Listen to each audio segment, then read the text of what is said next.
We are back again with the Terminator. Yes! T2 3D. Cool. My old Terminator.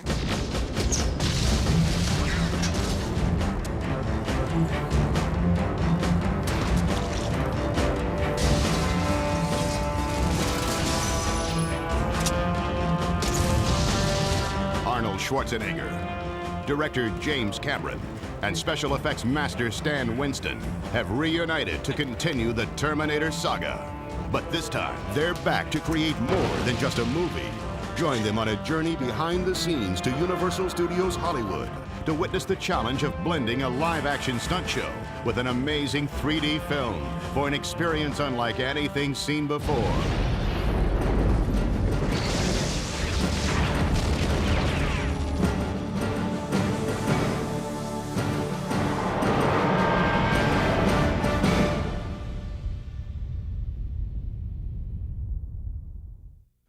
We are back.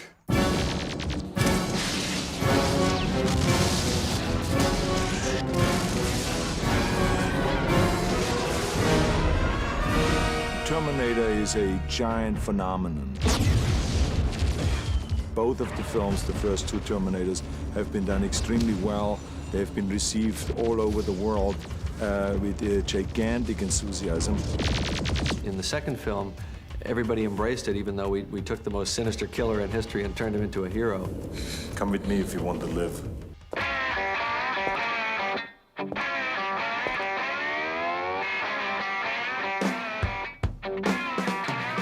When Universal Studios Hollywood set out to bring the Terminator films to life and give the audience an experience beyond the movies, they turned to the Terminator's creators, Jim Cameron and Stan Winston.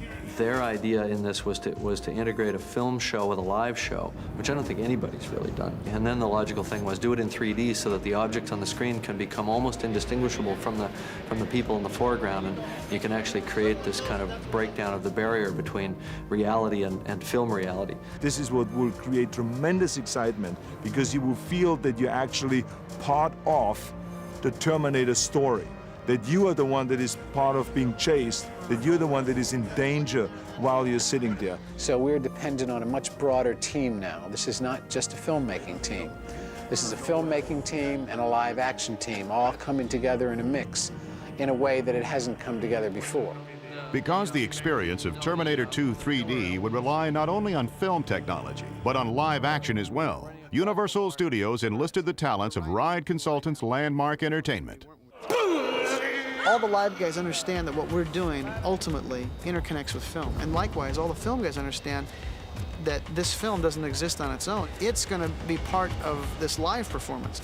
This is the magic ground, you know. This is the film and this is the stage and this is what has to happen. It's this area in the center, this part here, that is the unique new thing, and that is what makes this a unique new attraction. This is deep. The challenge was set. In order to create the next chapter in the Terminator story, a new type of theater would have to be designed and built at Universal Studios Hollywood. Audiences would find themselves right in the middle of an action-packed stunt show that, through state-of-the-art 3D, would blend seamlessly with an incredible 70mm film.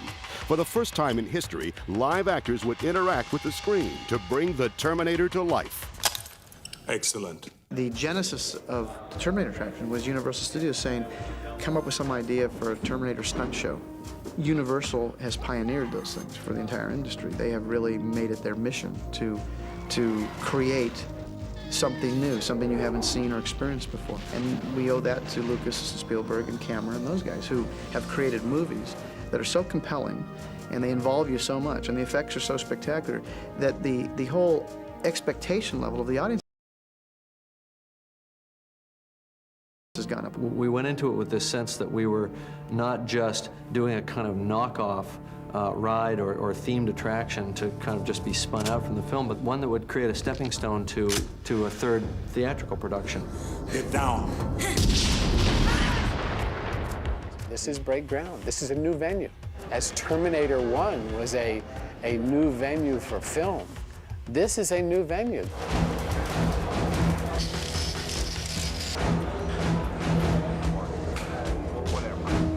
As construction began on the Cyberdyne Theater in Hollywood, An exact replica of the stage was built in order to choreograph the live stunt show. What we're using that stage to do is to define up front how we're going to have the live actors interface with the 3D. We do actual timings and how long it takes to get downstairs, how long does it take to get across the stage, and we establish the points where film or mechanical effect is going to interact with the actor. Hey, that could work, that could work. Then you'll come down, they come to here and they see the targeting dots coming toward them. They move over to here and they get stopped by the ones coming on this side. Right. You got, what, 2 T-70s on each side? Three on each side. 3 on each side, okay. So we actually have characters jumping into the screen, coming back out of the screen, and we're trying to break down that barrier between the audience and the events in the picture. Are we learning yet?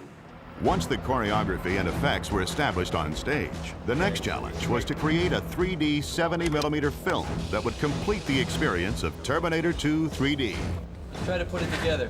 My discussion with MCA went something like, if we're going to do this, let's really do it. Because they had sort of said, well, we'll get a guy, we'll put him in makeup, it'll be kind of a generic Terminator. I said, there's only one Terminator. That's definitely you. If we're going to do a 70mm film based on the Terminator films, let's get Arnold, let's get Eddie, let's get Linda, let's get Robert. Speak of the devil, just as I spoke your name, you appeared like a demon.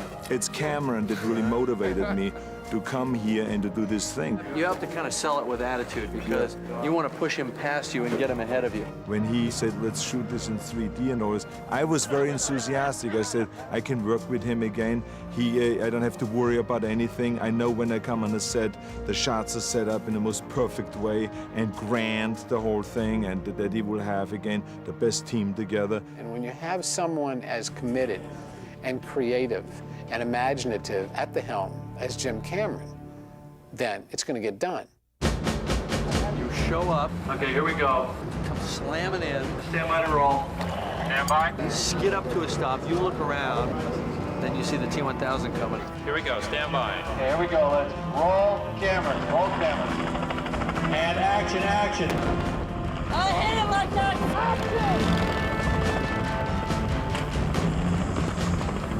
When we come back, we'll see how Universal Studios Hollywood is bringing the Terminator to life beyond the movies. End sticks, end sticks. That is it, cut, end sticks. Of course, Cameron again goes a step beyond, and now he shoots 3D. So now we call it T2 3D. In order to create the illusion of live actors jumping into a movie screen, Universal Studios Hollywood set out to create a realistic 3D film that would sweep the audience into the heart of Terminator's future war. This movie is huge. I mean, it was overwhelming when I thought about it. I had no idea what I was getting into as producer, I guarantee you. Me and Arnold are gonna jump into this screen, into this 3D world, and you know, it's kind of continuing the T2 story. Reuniting the production team from Terminator 2, the 3D film would require 3 weeks of night shooting in the Arizona desert. It was wonderful going out and seeing this future war set out in the desert. It was very unsettling. It was a phenomenal set. It had surpassed the sets we had had on the previous shows. I've never even heard of this place before. I said, what? We're going somewhere on the California and Arizona border. There's a steel mill. There's a mining town. You know, we're out in the middle of the desert, out in the middle of nowhere, you know? And look at this. It's awesome. Actually, give me a big yell, because I can carry that yell through the air on the stunt guy. John leaps on the motorcycle takes off, leaps through the time portal into the future, and we, the audience, get sucked through into the future behind them, and all of a sudden we're inhabiting their universe. Jump into the future, you stop and look back, he comes into the future behind you, and his hands grow into hooks. Wow. Wow. T-1000 is still targeted on John and Sarah, and he's chased them back in time to the future world. Here we go, stand by, Robert. You've gassed it, you've taken off. He's taking a swipe at you. And when he gets in their camera range, about 6 feet away where I was swatting, I start swatting like crazy. And slag! He's gaining! Let's run it a few times and we'll tie the camera in the movement of the camera. Okay. The way Jim shoots with action is it's always a moving camera. And that was one of the biggest challenges we had. Come down, little Gino. Higher cliff. Swing the main arm over. Okay, up a little higher. Okay, Dougie, come to the right. This is a move. You know, these 3D cameras are huge. These are 3D 70mm 2 cameras mounted. They weigh tons. One is shooting down into a beam splitter and the other one is shooting through it in order to get the two images aligned. So new equipment had to be developed to allow Jim to get the kind of shots that he wants to get. We probably had every crane ever built maneuvering a 600-pound package around, including cable cam, which can move up to 30, 40 miles an hour. We hooked our 600-pound rig to that. He came to me before we started shooting. He says, this rigging is entirely different than on Terminator 2. This enables me to get much better shots here.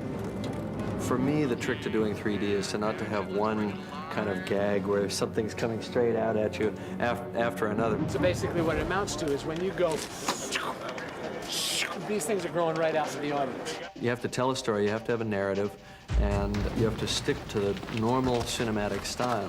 And then every once in a while, if something should happen to come off the screen and come into the audience, you try to integrate that in an organic way so the audience doesn't feel like they're just getting poked in the eye one time after another. Even though the goal is to poke them in the eye one time after another. Because I want to set the stage for a shot where we go into one of these hits and we see it come back and go past the lens. Jim Cameron is a director that always goes all the way and then much more.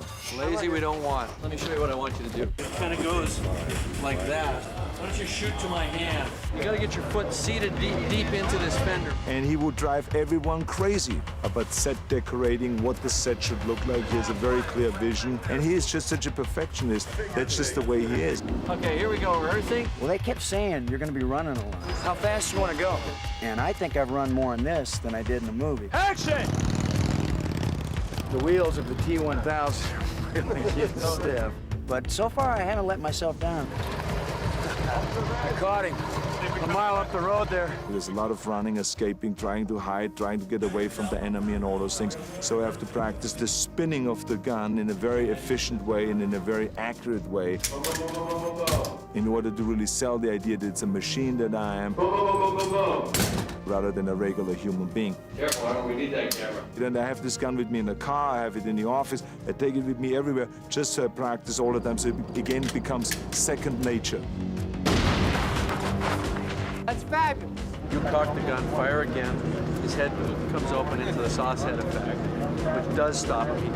He tumbles and falls. You're going to see it blast open, and this guy will be going down okay. Ready, and action! Bang! Let's bitch. We just want to do one more. I want to lessen this fire. And we're on to the next shot. Do one where we start on the robot.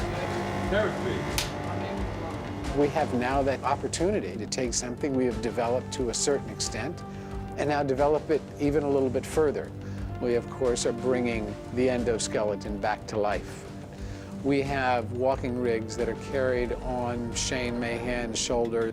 We have the endoskeleton attached to a crane arm. We use all of these different methods to take this machine that's supposed to be able to walk on his own and assimilate his walk. Now the body is going to surge up and forward And down. and down, Right. and you're going to wind up in this position. The thing that was really important for me was because it was such a technological project with these huge cameras, very sophisticated visual effects and computer animation and all that, I always have to keep my eye clearly on the ball with respect to story and character. You're missing the point. As long as she's got ammo, she has to be fighting the T-1000. If she's fighting the T-1000 and we don't see the outcome, and we go into the future, and the next thing we know, the T-1000 comes jumping into the future with us, Sarah's dead. The audience finds their way into a story like this through the characters. Even beyond that, we've created new machines, new adversaries, new problems for the Terminator to face, and those are in 3D. So you're going to see a step in the evolution of the story and of the characters in T2 Battle Across Time, which may be finished in the third film. In order to continue the dynamic action in the war between humans and machines, Cameron assembled an army of effects technicians and stuntmen. With a mind-boggling array of pyrotechnics, they would surround John and the Terminator with laser blasts from a flying hunter-killer, which would be added to the scene later in post-production. And we can have them play around and come back in a big circle and then chase them. There's going to be some laser hits raking across the ground behind you, right? Like that flying hunter killer still chasing you. T2 and John Connor get pinned into a parking structure, and the flying HK can't catch them, the big one. So it deploys 4 smaller guys, which are the flying hunter killers. And then the mini hunters are going to come around the column and shoot at you from out there, and that's when you get shot in the back. Arnold actually physically interacts with this one. And the thing's still trying to fly. It's still. So you have to do quit your whining, bam. but the actual flying ones that are in the scenes will be completely 100% computer generated. Yeah, and what we should do is time it so that it's chasing them. Boom, boom, boom, boom. They pass this, boom, it's behind them. Once you get right here, the top of that building's gonna go right here. 100 gallons of gas, okay? Top of the metal building. Boom, that goes, right? There, we rehearsed it 20 times. Oh, we're just gonna push the bike slowly right now, and you can tell them what's happening. So we knew exactly how many seconds it took from them to get from their first position to their last position. This ain't gonna take long to get through here. There's still gonna be fire pluming up even as you get right up in here, right? There were probably 20 different effects guys on different buttons setting all that pyro off. These are cork and spark hits. We're gonna put these in the ground, shoot them, and it'll look like a strafing run. This is where I'm triggering it. We call it a striker board. We'll connect it to that battery right before we get ready to shoot. And then I'll just take a screwdriver and it'll fire it off. Boom, boom. Okay, here we go. Stand by. Okay, here we go. Let's roll cameras. We're rolling. And action. That was a nice explosion.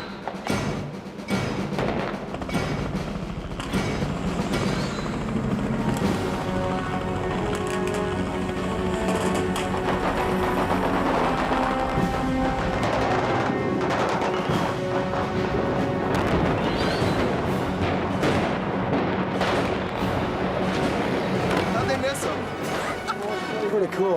This whole run is only 12 seconds. It's getting hectic.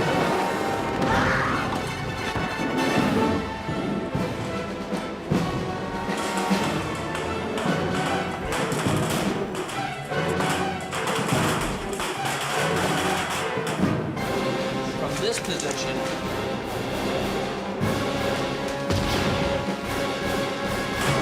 Get down.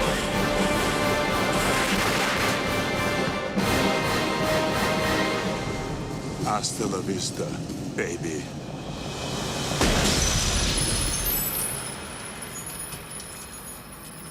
When we come back, we'll see how Universal Studios Hollywood faced the challenge of putting it all together for an experience that's breaking the screen barrier.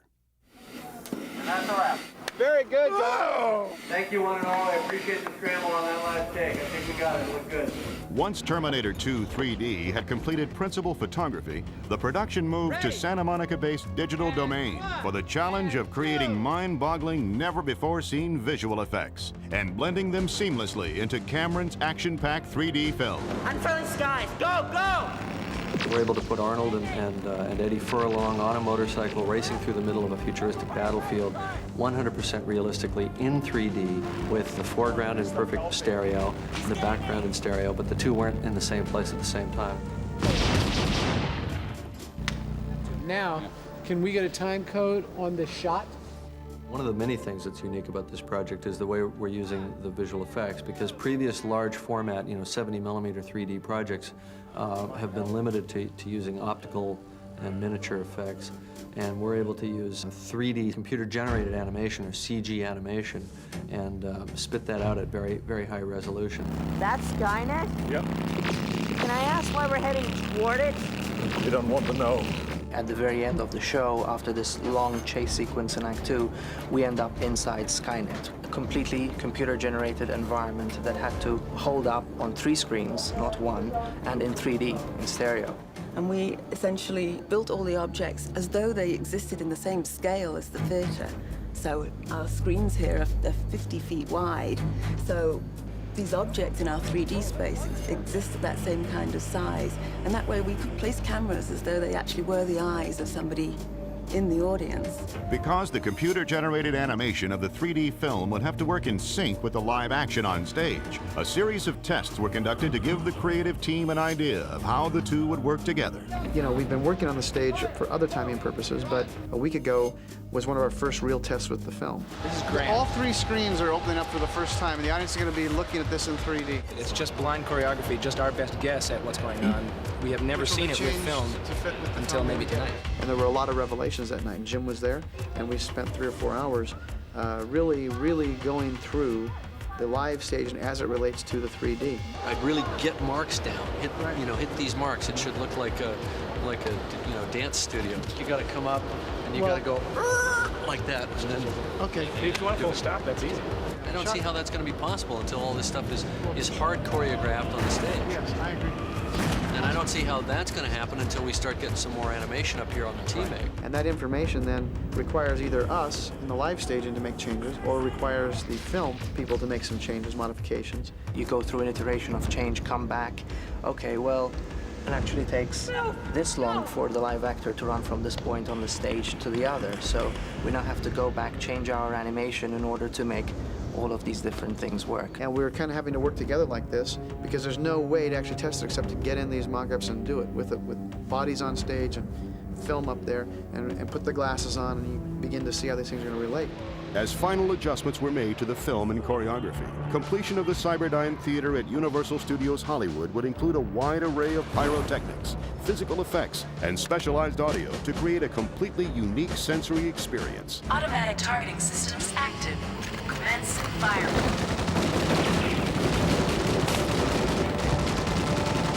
The sound design for T2 Battlecross Time is unique because it's a 3D experience, and we're trying to enhance the 3D picture by creating an illusion of 3D audio in this venue. So they have to be able to see the sound and feel the sound coming to them. They also have to be able to feel and see the sound as it goes deep into the scene.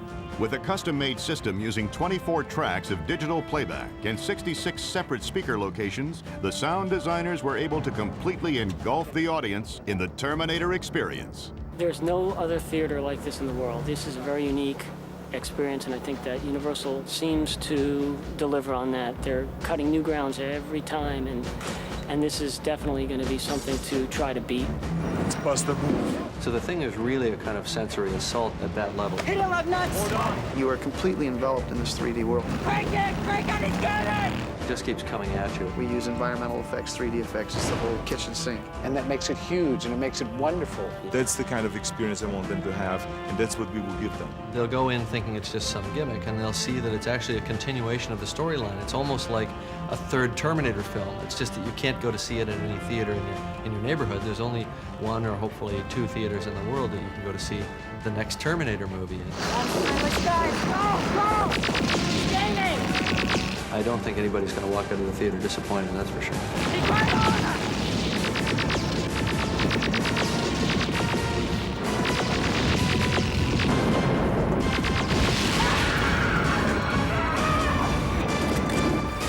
Mini Hondas, keep moving.